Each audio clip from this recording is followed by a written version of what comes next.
The next thing is sales calls. When you take a sales call and you go through the motions and you get the name and number, I hope, and book an appointment.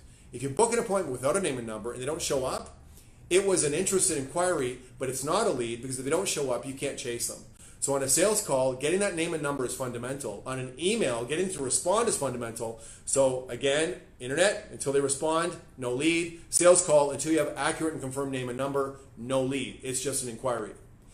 Now, ultimately, when somebody finally walks in the building, and I want to talk about this, we're going to talk about how to build up repeats and referrals and feedbacks and networking and social media when you are working these inquiries and these leads. 95% of our business in most dealerships is local to your marketplace. They're considered to be local in-market customers physically. 5% you're selling used cars and stuff across the country, across the nation, other states, other provinces. I get that, but 95% of your business is probably local. Of that 95% of your business that is local, what percentage of those people come in to physically conclude in your showroom, either to go over numbers or go over the car? Well, I didn't tell you this. It's pretty much 100%. The only people that do not physically conclude in your showroom that are local are family and friends that you've sold multiple vehicles to, and they just call you up and say, hey, Duane, we need a blue one. And you get a credit card, and you go through the process, and you just book that appointment and sell that car, but it's sold before they come in. Everybody else walks into the dealership.